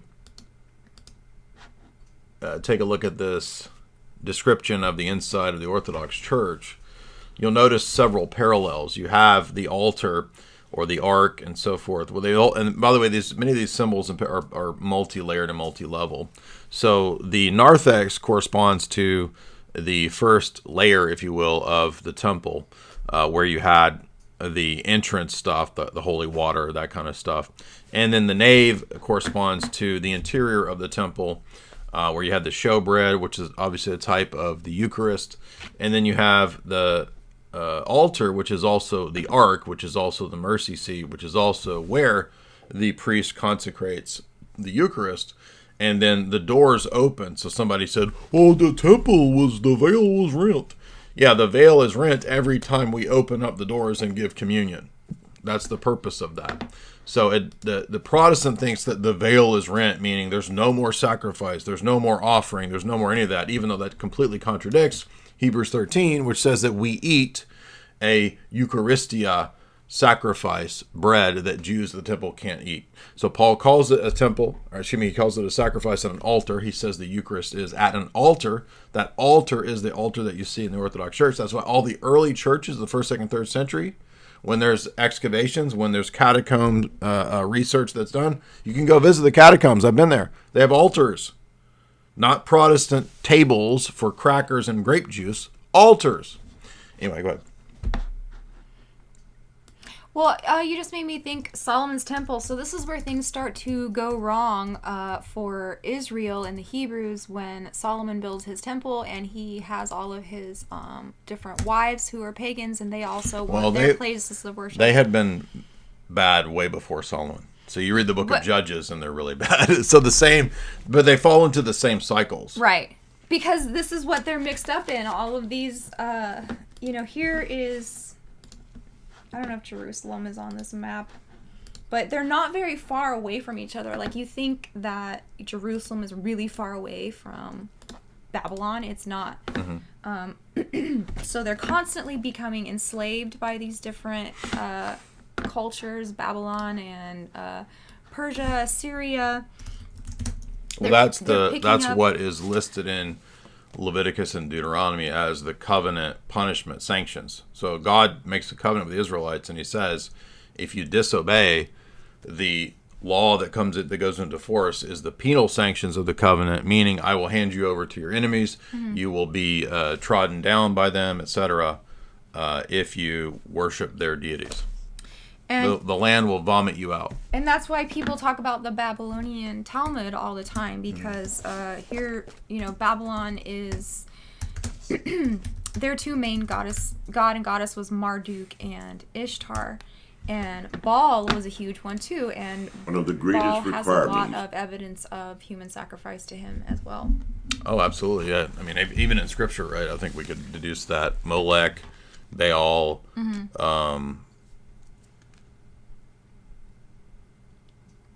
Baal Pure. Baal Pure. I don't know if that mentions nasty, degenerate sexual practices, but I'm trying to think of I know Moloch is mentioned in Zephaniah, but I'm trying to think of other human sacrifice deities that are mentioned in the Bible. But anyway, so for those that are curious, if you want to see further explication of the pattern of worship and liturgy from the Old Testament temple and synagogue services, which became the pattern of worship for the apostolic churches when they were set up, which is not contained in Scripture. It's one of the key arguments that we argue against Protestantism, is that the Bible doesn't give you a worship service. So how do you know how to worship God? It's obviously something very important because people die from it in Leviticus 11 when they don't do it the right way. How did it? Well, it turns out it was left to us in tradition. And that's why when you go to the Orthodox Church, you will have a set series of things that go on in worship. And guess what? God has always in history been liturgically worshipped. There's never a time when he's not worshipped by liturgy. In fact, it says Abraham built an altar and called upon the name of Yahweh. So even when you go back to Abraham, even when you go back to Noah, there's Noah sacrifices when he comes out of the ark. There's always been liturgical ritual worship of the God of the Bible. And yet Protestantism has drifted so far away that they don't even acknowledge any of this. They just think it's a DIY. Good luck. Hopefully you come up with something that's reverent, maybe. Or it's smoke machines and pastors with, props on Instagram. Well, and it's really sad that a lot of, evangelical churches can fall into the category of cults that we're talking about, because you have like bad theology plus internet degeneracy, and then you have like Christian spanking and stuff like that, like weird ideas going on about how to run a household. I can't find that book. I don't have a problem with that. I think it'd be fun to spank, put you in your place and spank you. Not spanking in a fun way.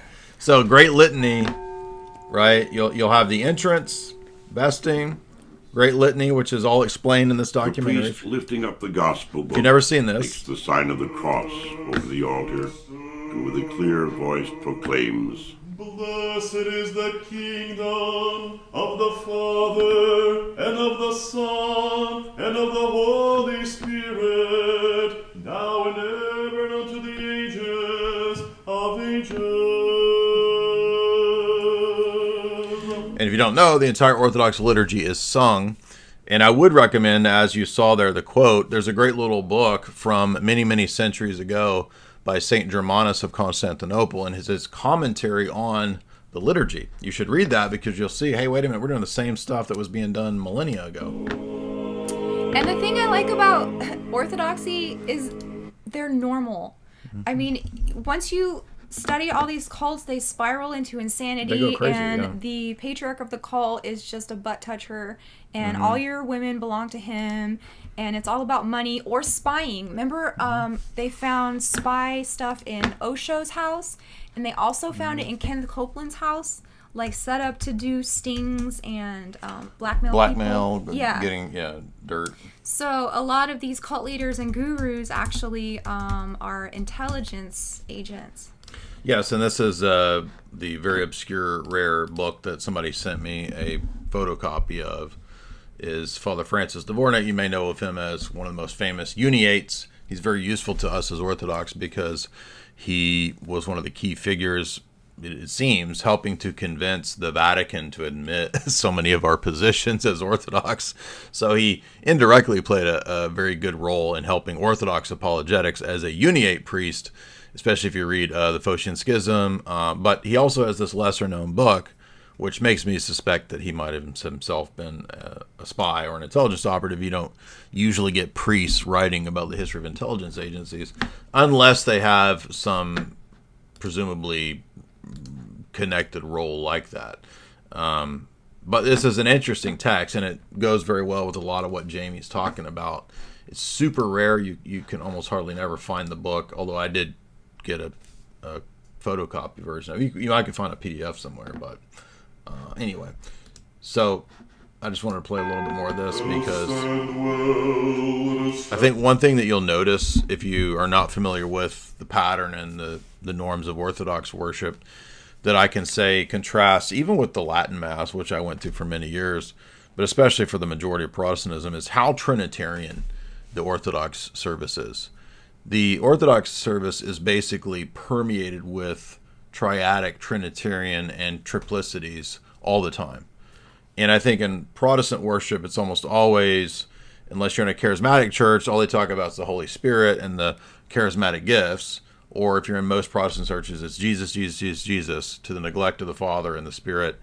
And so there's this Trinitarian ethos that is itself, I think, one of the key indicators that tells you that this is the true church. Because you get the holy, holy, holy, which is triadic, right? Not for us.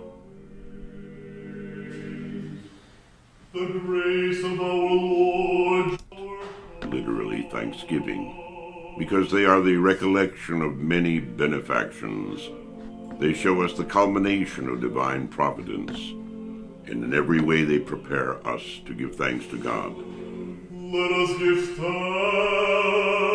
thanks to the Lord. Our priest has a good voice.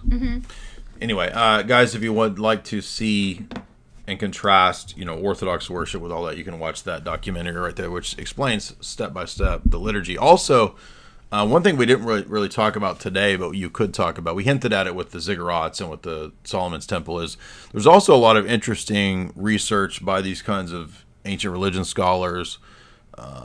Who's the one that's the most famous Egyptologist? Budge. E. Wallace Budge. I have E. Wallace Budge's book on ancient temples and their structure and their symbolism. So you can find, for example, parallels between, say, ancient Egyptian temples or ancient Babylonian temples, Persian temples, and you'll find some similarities and parallels with the Jewish temple.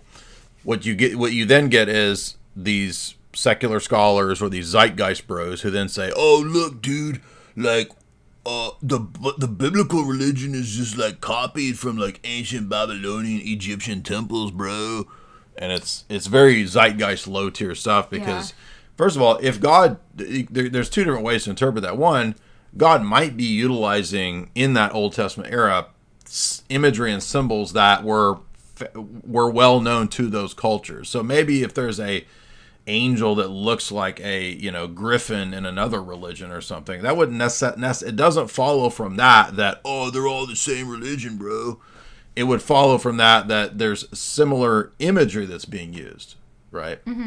So, for example, the Ankh, right? In Egypt, the Ankh became the cross.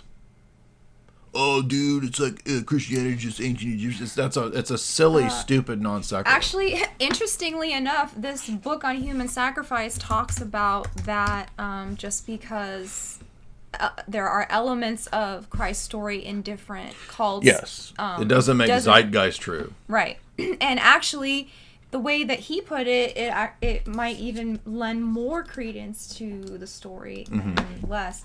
Someone's saying that someone from our church said we never go to church. Okay, we go to church when we're here in Florida. Number one, we travel all the time. Who said that? That's not even true. I don't know. We were just at church. Number two, we split our time between Tennessee this is and the Florida. Orientals come and they lie and they repeat this stuff. So who said that? I don't know. Just if Where you did you go to see it? St. Nicholas and you're like, Jane and Jamie never go to church. It's like we come when we are in Florida, and then when we're not, we can't obviously go to church. Did they say it in our chat? Yeah. Who? This? Did you misread it? No, it was up there, but I'm like. So if you're going to our church and you're like... So, no, he said, someone said Jay doesn't attend Divine Liturgy. And then it said someone at St. Nicholas said they don't come. But that's it's like, not true. Because we're not always here in the state. I know. So, mind your own business. No, somebody at Nick's Live. Oh, okay. So, they're talking about Fuentes' live streams and the Orientals and the Roman Catholic trad cats that lie that we don't attend a church. Oh. That's like 5-year-old rumors that they pass around. I go to choir practice, okay? I go to church. This is just trad cats that come and say bullshit in the chat. Is Father Deacon here? Yeah, he's right there. Father Deacon Ananias, have you ever been to our church? Do we go to a church? Go ahead. Do you want to? Where were we? Ancient Greece. Mm-hmm. We're kind of going in a linear timeline now from ancient history to near ancient history with Greece and Rome. Still not a lot of respect for human life. If a Roman father didn't like the way his baby looked, he could just, set it outside the wall of the city. If it was a girl and he didn't want it or whatever, he had the total authority to say we allow this child in our house or not. And that's kind of where orphanages came from, because the Christians at that time would go around the city picking up abandoned babies that the Roman fathers rejected. So you've got different cults of Rome. You've got the Kybal worshippers, the Galli we were talking about, the self-mutilators. You've got your Vestal virgins, who were basically not kidnapped, but they were summoned noble girls who had to go enter the temple at 7 years old or 10 years old and live there for 30 years and tend the sacred fire of Rome. You've got your cults of Saturn, Jupiter. All of these gods require blood at certain times. Hey, we're having a conference at my church, but I don't attend church. By the way, our church has a channel, you idiots. So they could actually just go and watch our live streams, and you can actually see me and Jamie in the audience. Oh, look at that. Are. Look at that. Who's that in the background? You see me? I always stand over there, by the way. Who's that behind the woman in the blue dress? Oh, me. This is 2 weeks ago. And then... Boom roasted. We always go to church. Let's see if it shows the choir, because you'll see Jamie if you see the choir. I'm back there somewhere. This is... By the way, you guys are sounding good. The first feast in a line of 12 major feasts. Many blessed years of cutting. Oh, wait. I'm proving that we don't go to church by showing our church's live streams where you see... There's Constantine right there.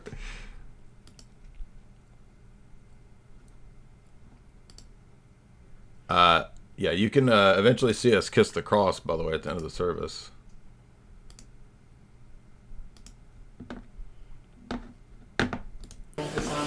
Alright, so here's one, and then you can come over here.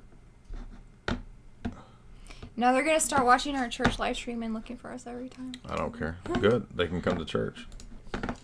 Wisdom. The reading. Let's see. These are good streams. Yeah, they're putting out high quality stuff. The camera's nice. Since we're talking about St. Nicholas, we're having a conference there. Yeah, to the church that I never go to and I never attend. We're having a conference right here.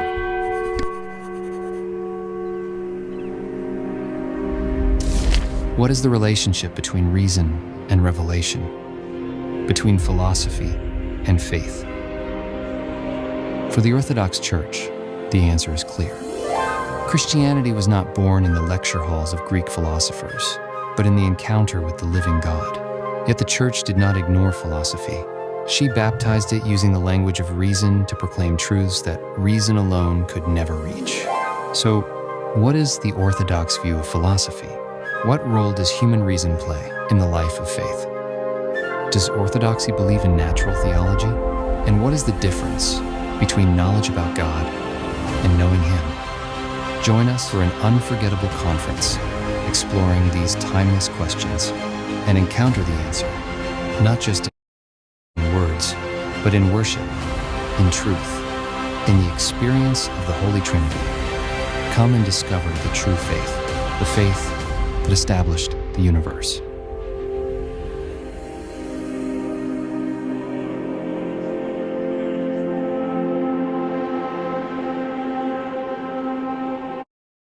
Yeah, so there's me at the conference of the church I don't attend and don't never go to. Somebody said, "Where was Dyer?" Okay, you didn't see me here. I'll show you where I'm at.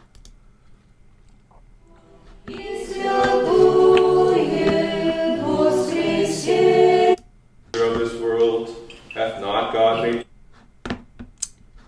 Where was the first one? 2 weeks ago. This was it, right? It's the church news. I think I was after Constantine. Maybe I was first.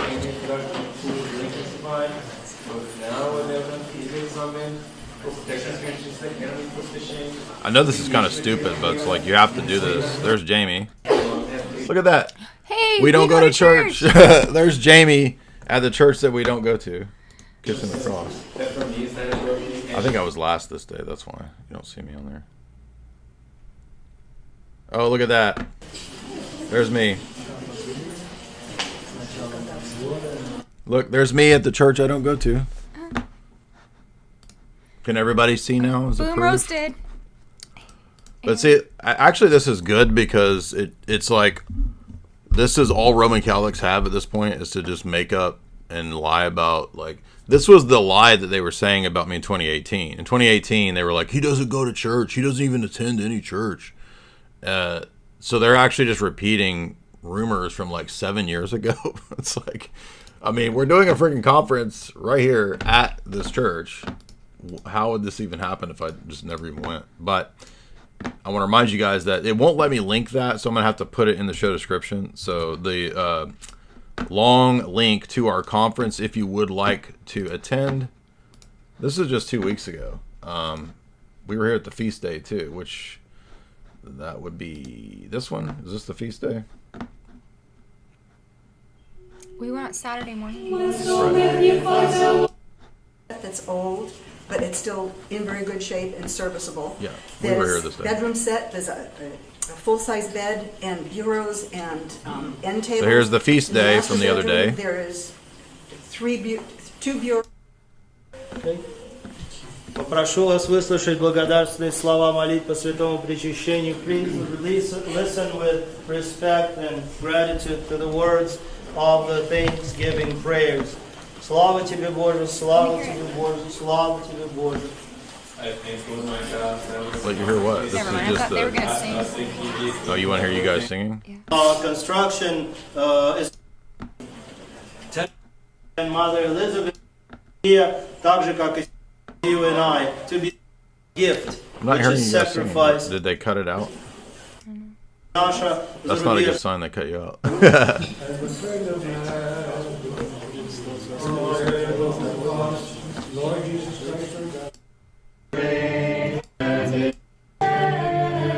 Look, there's Jamie. Can you see Jamie in the background? Yep. Of the church that she doesn't attend. There's Jamie at the church that she doesn't go to. Streets of creation, rejoice, so unwedded bride. O bride, O pure and spotless, O Lady, O holy, rejoice, O unwedded bride. O holy Mary, bride and queen, O cause of our rejoicing, rejoice, O unwedded bride. O maiden queen, most honorable, O mother most holy. There you go. So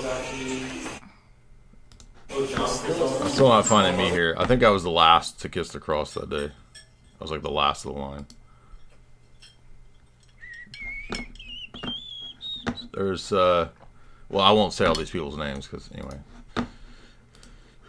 If you want to come visit, you can come visit church and see that I'm not there on Sunday, and then we'll see. Bean Isaac $6. Jay, you can win this debate with Jamie. Keep your head up. She's a woman. Just kidding. Much love from South Carolina. I just beat you in a debate. You lost. Just spank me. And I'll be quiet. We're gonna have 1950s style discipline in this household. Tuxedo, we did that. Tuxedo, $2. I got you. DC Woodworking, $10. This is for Jamie's swear jar. Ooh, what did I say? You said the bad unallowed words on YouTube. Mm-hmm. JB Peltier, $5. Even if TRONS as opposed to TRANZ is a trigger word, I can't keep up. It was the reason I know that is because that's originally what got this channel demonetized. So when I got demonetized in 2018 or 19, it was that word. And because they tell you what it is, right? And then it took, 5 years to get remonetized. So we lost basically hundreds of thousands of dollars from the T word.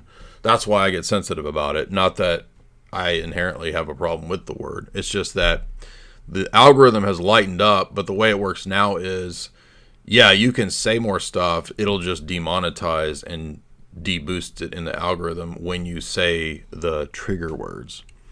H. Brazi, $5. Nah, Jamie, stop speaking regular English. We need you to speak in Hindu at Makari. You need to speak in the Hindu at Makari. I'm here with my Shivas. There you go. Tuxedo Mask, $2. Thuggies sounds like an urban diaper brand. That's a good one. That is good. That was a zinger. Not user Telkin.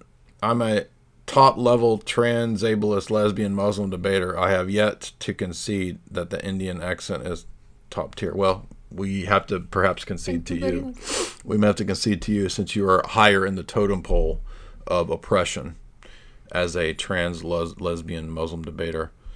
A Panini, wait, it's all about sex cults. It always has been, exactly. Mm-hmm. A Panini, hand over the root chakra now. Exactly.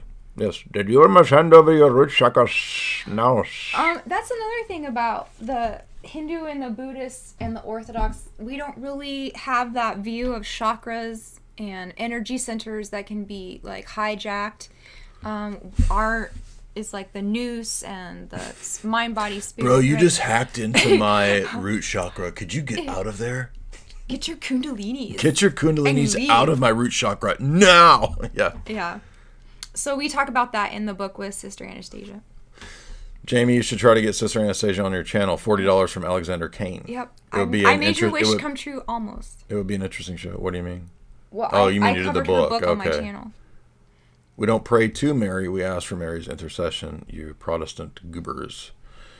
Top Jackomatic, $2. Hit the gritty. Yes. I don't know what that means. Trotix, $10. Crazy how lovers of sexual liberation use examples from antiquity of unnatural relations for their justification, such as an appeal to ancient traditions, but this is actually evidence for Romans 1:18-32 and the universality of the fall. Mm-hmm. Exactly. Mm-hmm. And by the way, Romans 1 is parallel to the chapters in the Book of Wisdom. So Paul is drawing from the passages in the Book of Wisdom that describe almost the exact same thing, which Protestants should keep that in mind. Jack Wonders, $5. Have you seen the debate with FDA and Jesus the mushroom guy? Jesus is a mushroom guy. Yes, I was watching it live. It was funny. It was so low tier that it's almost like, because the thing, as FDA noted, when you debate with like shroom, DTM, LSD, psychonaut bros, you can't keep them on one topic. They go everywhere because their mind is like all over the place. It's not coherent thinking. And so you can't really debate them because they won't stay on any topic. It goes everywhere. And that's exactly what happened. Rachel Wilson became a member. What's up? Here's Johnny became a member. What's up? Bird created by Jesus. Remember to keep the Dyer family in our prayers. Nikki Thicky, $5. Is there any connection between Amaru, the Incan serpentine, and the etymology of the Americas? I've never heard that. I don't know where America. Some people think that's the real reason we call it America and not Amerigo Vespucci, so it could be. I haven't heard that.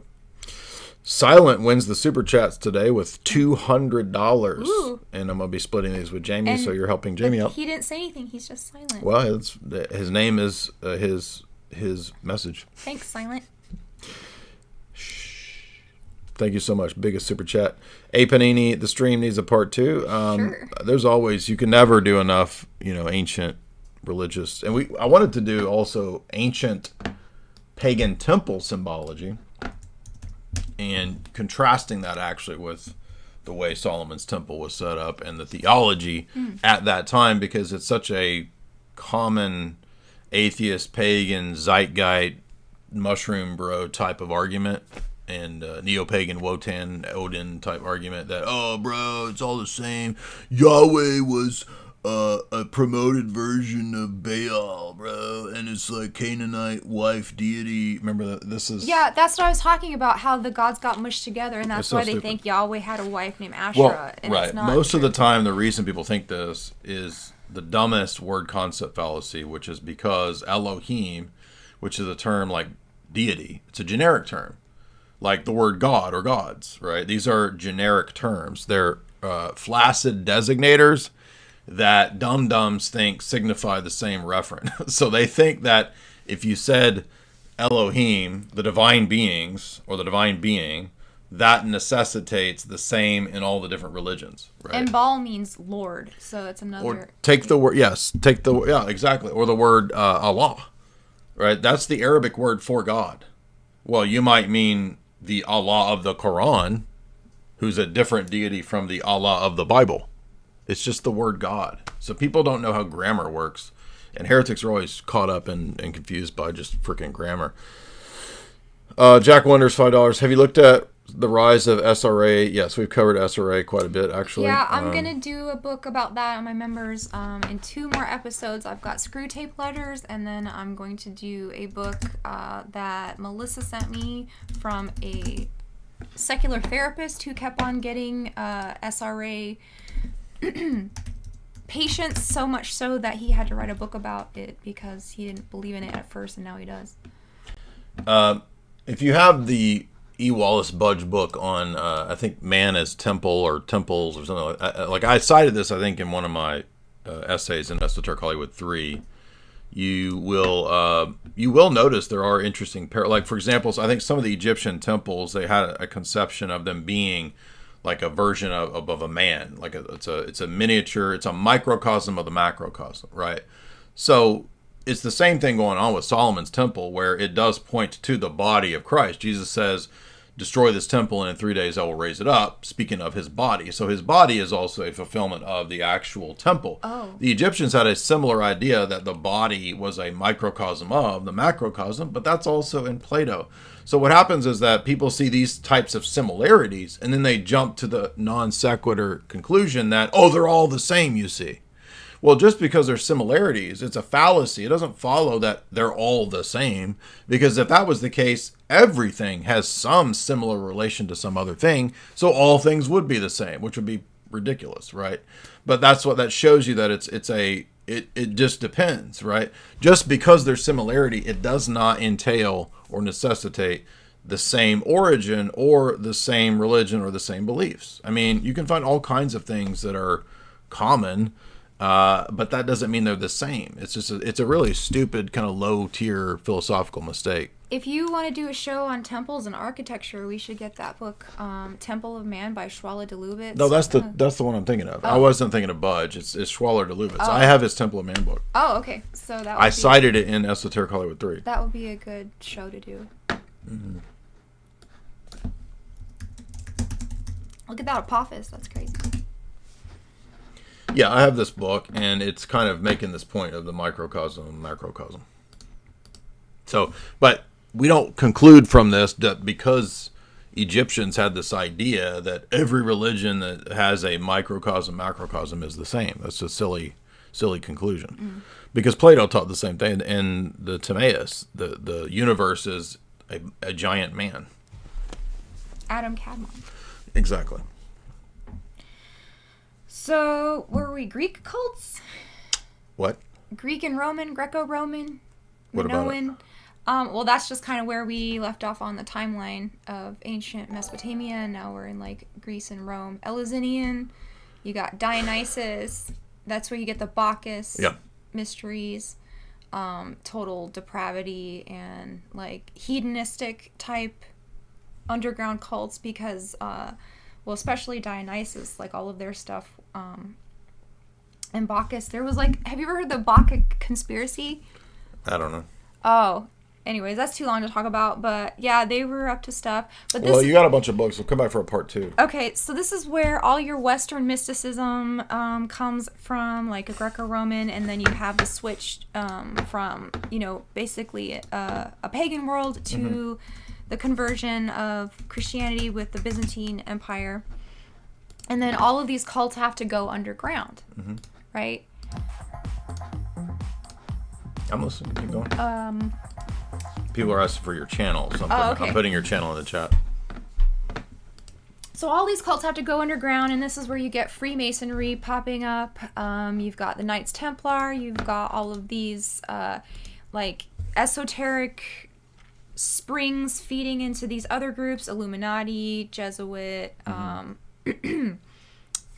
Templars, Freemasons, all of that. And then that is going into the mega cult era that we have now, cyber cults and face lord cult leaders, and the dangers now that the Ortho Bro cult.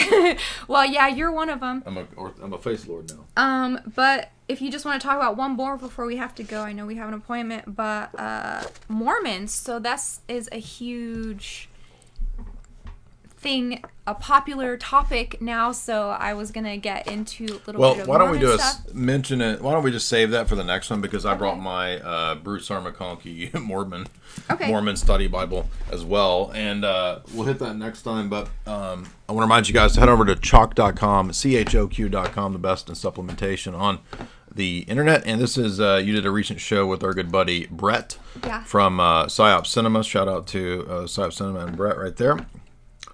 So you can follow Jamie there on her channel, and also we do have the excellent, amazing show sponsor, our one, our only, the best in upping your toxic masculinity through chalk.com, CHOQ.com. Head on over to Chalk and use the promo code JAY40 to get 40% off all those great products, or the promo code JAY44LIFE. That's J44LIFE to get 44% off.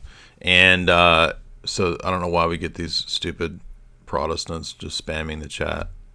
He doesn't even understand what the position is. We don't pray to Mary. We ask for Mary's intercession. And actually, there are very early references to intercession. No, this is a bunch of psychos and weirdos. Where do all these people come from? You guys are not welcome here. Go elsewhere. Famous Ace. Jay, what happened to your reading list on your website? It was all messed up, so I took it down. You can go look at the video that I recently did on top 10 books. It's 2 live streams back, so you can watch the live stream. Albine Isaac, $6. What is my penance? 20 or 30 ortho spankings. Whatever will appease you. All right, this is getting a little weird, so we're not going to do any more spanking here. Epic Eric X, $5. Jamie, what is the name of the folio book? It is The Babylonians by H.W.F. Saggs. Where's the camera? Okay. You know where the camera is. You can't see this whole time. You didn't know where the camera was. H.W.F. Saggs. Babylonians.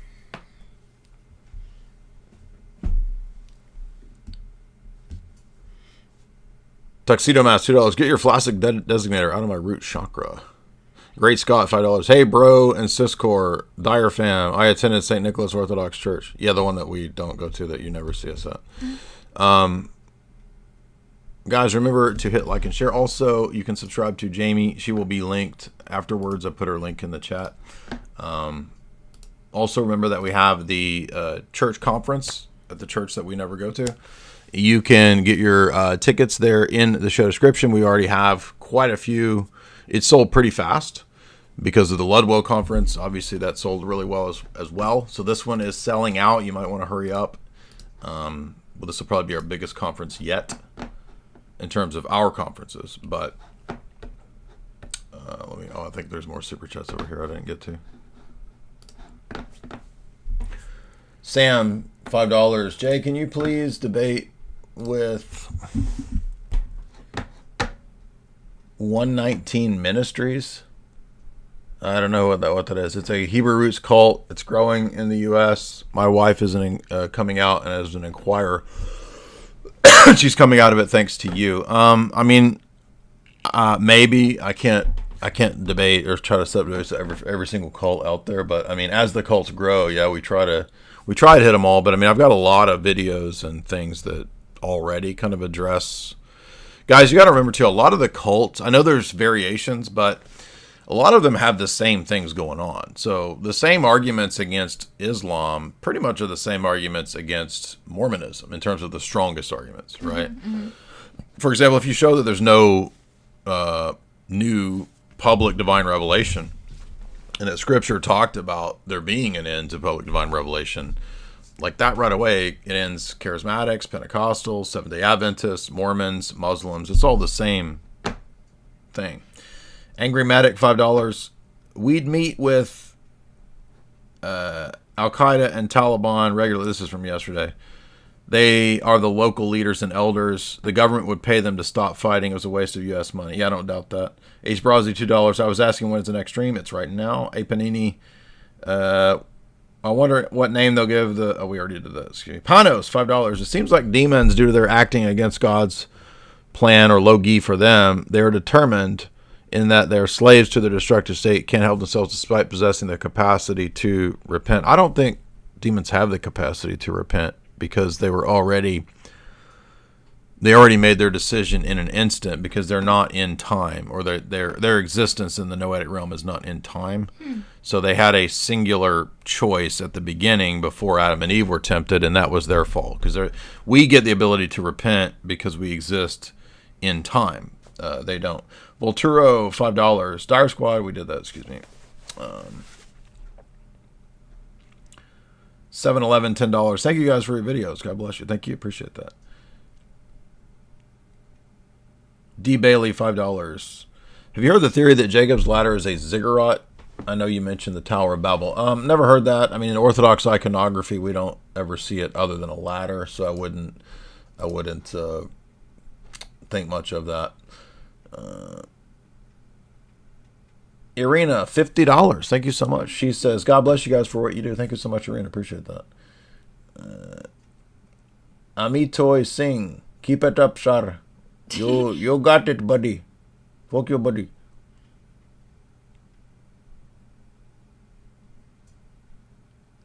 Damn, H. Brazzi, $5. I was going to make a joke about you splitting the super chats with Jamie, but then you said it. Also, Jamie, refrain from saying Anunnaki because it will summon Billy Corson.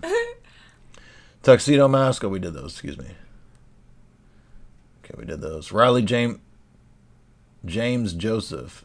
I love your streams together. Keep up the good work. $6.72. Thank you, Sam. No, we did that one. Connor, $5. Jay, did you upgrade your streaming PC in a Mac Studio M4? Yes, I did.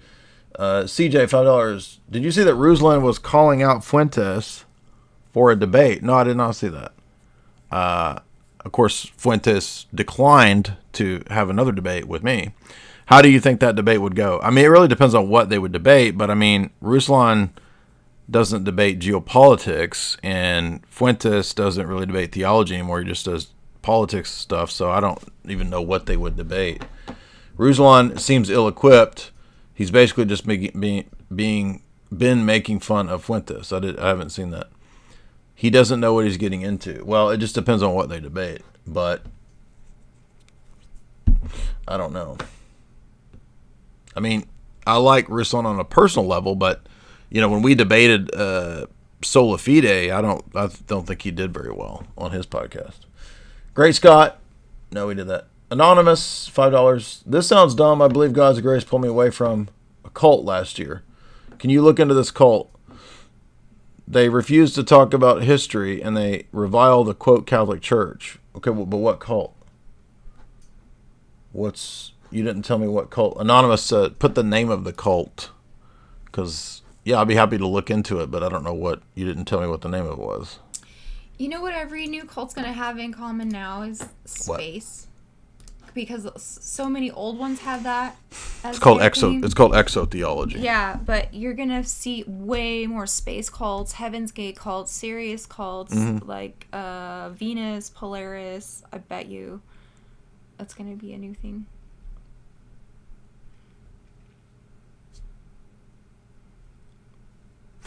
All right, well, guys, thank you so much. Be sure to subscribe to Jamie and check out all of her great podcasts and research. She does reading all the time as well. And you can't beat people that are... Oh, Tuxedo Mask, $2. Get your Flazic designator out of my root chakra. Zing, another zinger. Dr. Cash Eyes, $5. Keep up the good work. Not one step back. Thank you so much. All right. Wait. Seattle Rob, $10. Jay, I'm learning so much from your videos. First time catching you live. Is there an orthodox explanation of saints as creatures hearing the prayers of the world around, asking for them to intercede? Yeah, it's called deification. It's called theosis, participating in the uncreated energies of God, which Peter says that we become partakers of the divine nature, aka the divine energies. Yep.